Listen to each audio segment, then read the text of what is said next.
Hi, I'm Jamie Bordas. Welcome to the Bordas and Bordas Legal Review. Each week we talk to you about issues affecting our valley, our state, and our nation. This week we're going to be talking about the natural gas explosion that happened in the southern part of West Virginia between Sissonville and Pocatalico. With me today is my law partner and good friend Jeff Brown, who's handled a number of gas explosion cases throughout his legal career. We're going to be talking about the explosion and also some of the legal aspects that may take place as a result. Jeff, thanks for coming on the show today. Thanks for having me, Jamie. Well, Jeff, this has been a big story here throughout West Virginia. This explosion caused a lot of damage to homes, caused some people to have to go to the hospital, actually melted the roadway. What happened there down in the southern part of the state? Well, a very dramatic event, Jamie, occurred earlier this week down there right outside of Sissonville when a 20-inch natural gas pipeline ruptured, resulting in a massive explosion. For people who have seen the photographs and some of the videos, it's really a dramatic situation, and I think highlights the danger and the catastrophic explosions that can result when gas escapes containment. The bottom line is that for one reason or another, a high volume of natural gas that was supposed to be contained in a pipeline escaped, ruptured, got out of the pipeline somehow, resulting in a massive, massive explosion that is truly dramatic. The federal investigators are already on the scene. The NTSB, which ordinarily investigates airplane crashes. That's how a lot of people might know them. Because this is the transportation of goods through a pipeline, the NTSB has jurisdiction to do the initial phases of the investigation, and they're starting that process now. It's my understanding that they've been on the ground for a few days down there, and some of the initial reports that NTSB has been issuing, although they're certainly not at the stage where they've been able to issue any formal findings. Some of the initial findings are very disturbing. It's my understanding that they're taking a section of the pipe that ruptured and also an adjacent section of the pipe to Washington, D.C. for further analysis, which is an important part of all of these things. Now, you've been a part of these types of inspections and investigations in the past. I know you've gone to places like Chicago where you've looked at the inspections of these various pipelines and various plants, materials, things like that. What happens to those types of inspections? Well, it's very much, I mentioned the NTSB is famous for doing airplane crash investigations, and the approaches are remarkably similar. The one that I was involved with involved a hydrogen gas explosion at an industrial facility, and all the parts of that piping system were picked up, taken to a warehouse outside of Chicago where you could literally recreate the important parts of the system. Now, the investigation involves things that are about as big as you can imagine, where you are literally in a warehouse attempting to reconstruct dozens of feet of pipe. In this case with Sissonville, it may even be more than that. So on a big picture level, you're trying to recreate the system. It also, the investigation here, and I'm sure NTSB will be doing this in this case, it involves analysis at literally a microscopic level using the most sophisticated analytical equipment that's out there. There are machines, and getting into the technical part of it, there are machines that can literally determine what elements are involved, like periodic table elements are involved in these pipes and the surrounding corrosion that may exist, and looking at them using the highest level electron microscopes that science has, where you can determine on the smallest level possible why these metal surfaces fracture, up to the biggest level of reassembling the system itself. It involves a wide variety of specialists from, in this case, they'll have soil sample experts, to metallurgists, to compressed gas experts, to pipeline experts. And the federal government, it will take over the initial stages of this investigation. But that's what happens. Anytime there's a catastrophic explosion like this, there are protocols developed where people really make an effort to determine what happened in this particular case. Now, as a lawyer, how do you end up on the, as part of these investigations, inspections, things like this? I mean, obviously, you're not an engineer, you're not a soil expert. Right. So how do you end up with these types of things? Well, in our case, Jamie, down at Bordas and Bordas, we have the privilege of representing the families of the individuals, and sometimes the individuals themselves who are injured in these kinds of explosions. It is a miracle, and and we should all be very thankful that no one was killed in the Sissonville explosion. If you look at the photographs and the videos of that explosion, it's remarkable. It's fortunate the time of day that it happened. Not a lot of people in those homes that were destroyed happened to be home at the time, and nobody happened to be driving down just that part of I-77 at the time that this thing exploded. You know, that's one of the things that's really amazing to me. I just drove through there yesterday. One of our law partners, Scott Blass, had actually driven through that part of the interstate earlier that day. Right. And the fact that when you look at that strip, and it's not just a small strip, right, and to think that there were no cars passing by on that major interstate right at the time that happened is almost shocking. Right, and so that's how we would get involved at Bordas and Bordas. When people are hurt or injured or killed in these types of explosions, which given the explosive force is unfortunately an all too frequent occurrence. That's how we get involved, and we represent that family's interest. Now that involves working with the federal, state investigating agencies, sometimes a local investigating agency, the fire marshal's office, for example. We will coordinate and attempt to use the inspection that they've already done, the data that they've already collected. In some cases, we do parts of these inspections ourselves, and then we'll come in later with our own experts. Specifically, the purpose of the investigation there is a little bit different, where we're helping to determine fault for the purpose of a litigation matter. But a big part of the work I do, even though I'm not one of these experts myself, a big part of it is working with the experts, picking the experts that will help the family present their case in court, working with them to do the inspections, and obviously that requires us to be familiar with the general nature of the protocols and the facts that are involved. You know, when it goes into something like picking the experts, I mean, you know, that's important from a legal aspect and also from an investigative aspect with respect to the government looking at how these things happen to try to prevent them from happening again in the future. And that's one of the big purposes of these things, of course, is to try to prevent it from happening again.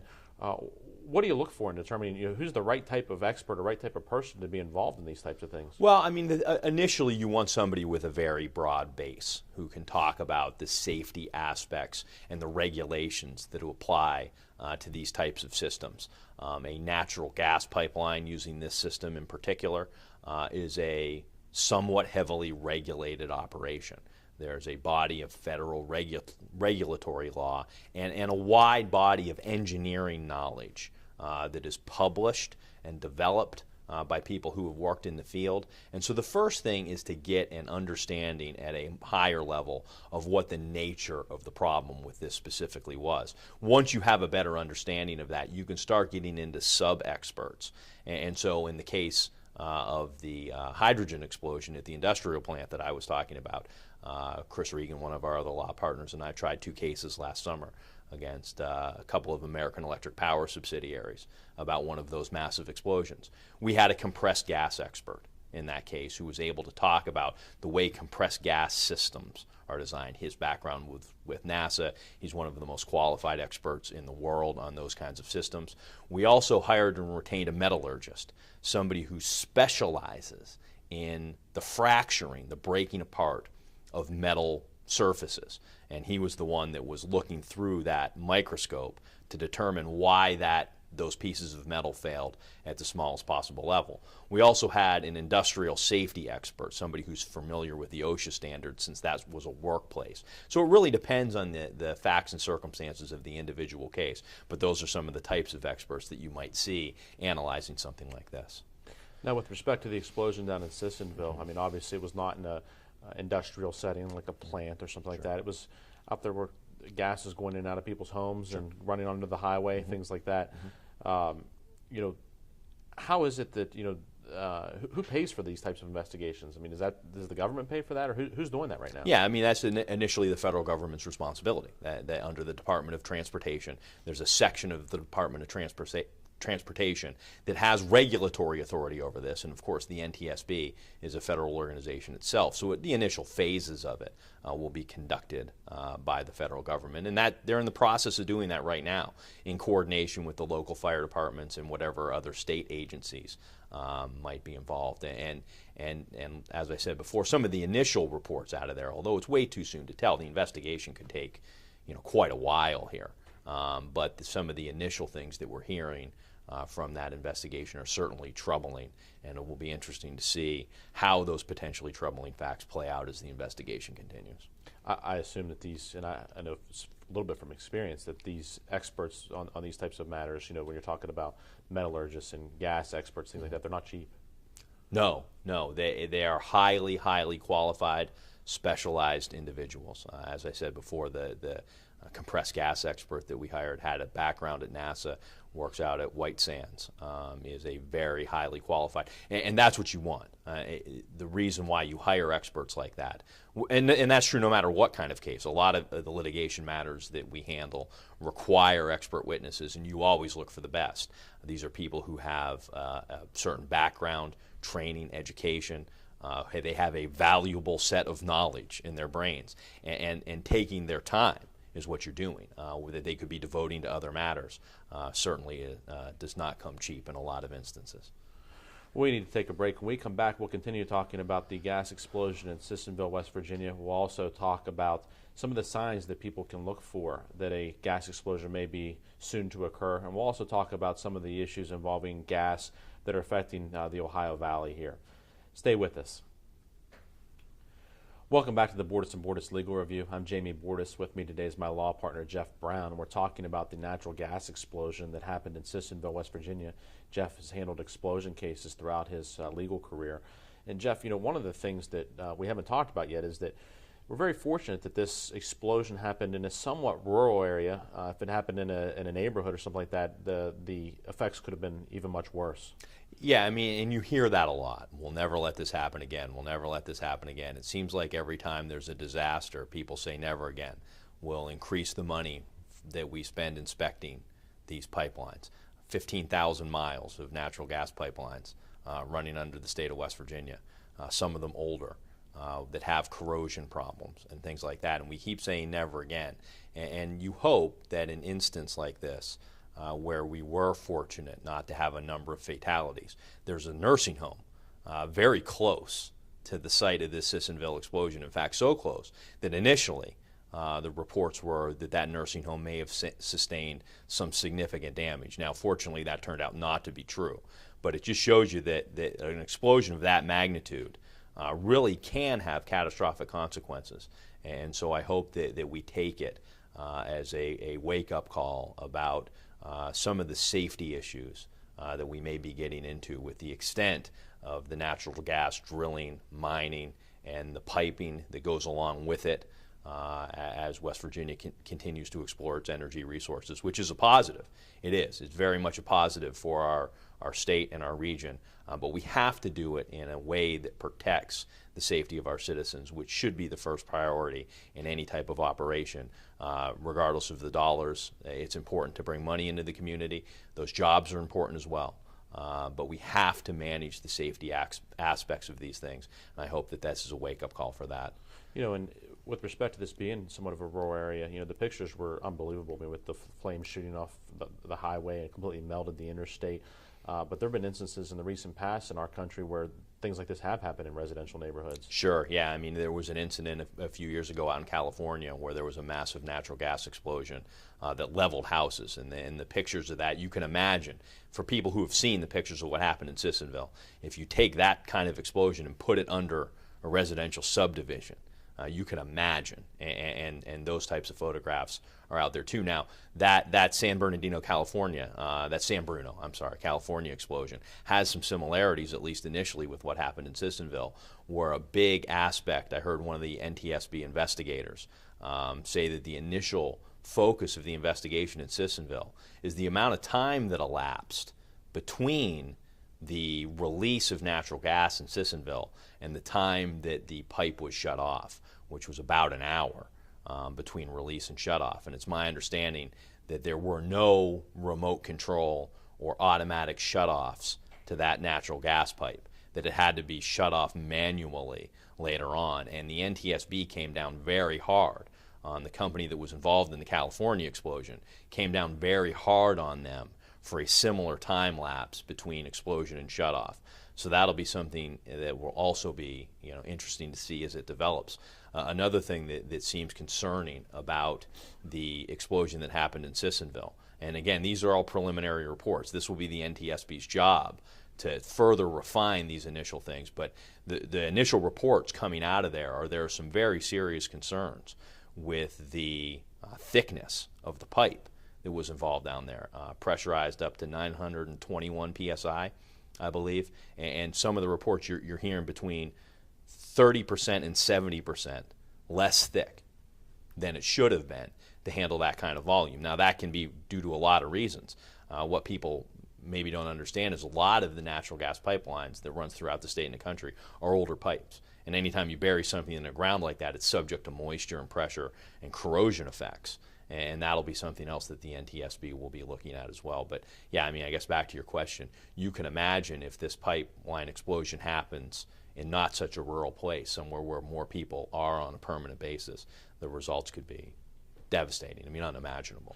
Now, when you're talking about pipes such as this being not thick enough, I mean, when a company is transporting natural gas, like this company was here in Sissonville, and an explosion occurs, I mean, are they automatically responsible for the damage done, or does some type of negligence have to be shown? What happens there? Well, I think that's all part of the investigation. I mean, you're going to have to look at what this company knew, what its policies and procedures were, how they responded to this, how they maintain their systems, what are their inspection protocols. First of all, do their inspection protocols meet the standards? And then second, once you determine that their policies and procedures meet the standards, and when I say the standards, I'm referring back to what I was talking about before, the developed body of federal regulatory law and then the engineering best practices that exist for these kinds of systems. You compare their policies and procedures. That's where this starts. Are the policies and procedures in place that would allow a company like this to meet those standards? And if there were, was the company following their own policies and procedures as far as inspection and maintenance and those kinds of things? And so until we determine all of that, it's difficult to determine whether or not somebody's at fault. But as I say, I mean, some of the things that we're initially hearing about the level of corrosion in the pipe, the fact that there was from what I understand, again, and these are all initial reports, there was a significant drop in pressure on the line about the same time that first 911 call came in. And that's another thing that the federal investigators are doing, is they're pulling all the 911 calls, because that'll really help us establish a timeline about what happened here. And they're comparing those things and trying to match them up. And so when you have a significant drop in pressure on a line like that, that it's my understanding, again, initially, that no alarms went off that would have alerted the gas company to the fact that they might have a problem on their line. And those are all things that as they develop, if the evidence supports a conclusion, I mean, it's not, like we're out trying, to hold people responsible for things that they haven't actually done. But if the evidence, if the facts on the ground support the gas company's responsibility for this, if it turns out to be true, then they should and ought to be held fully responsible for what they've done.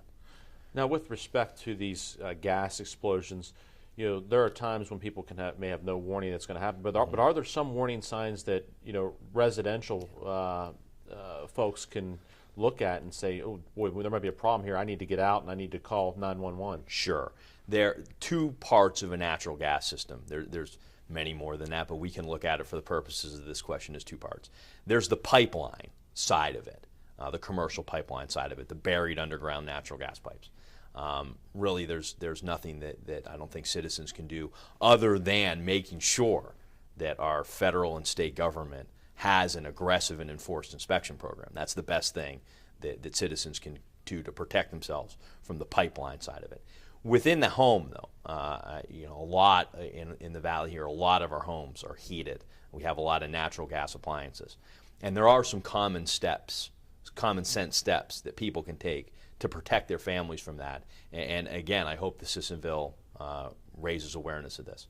Obviously, the first step, if you look at some of the publications on this, make sure your natural gas appliances are installed and regularly inspected by qualified professionals. It's not the kind of thing that people should be toying around with or attempting to install on their own. Qualified people have to install and inspect all natural gas appliances on a regular basis. That's probably the number one thing that people can do to protect their homes from a residential release and explosion of natural gas.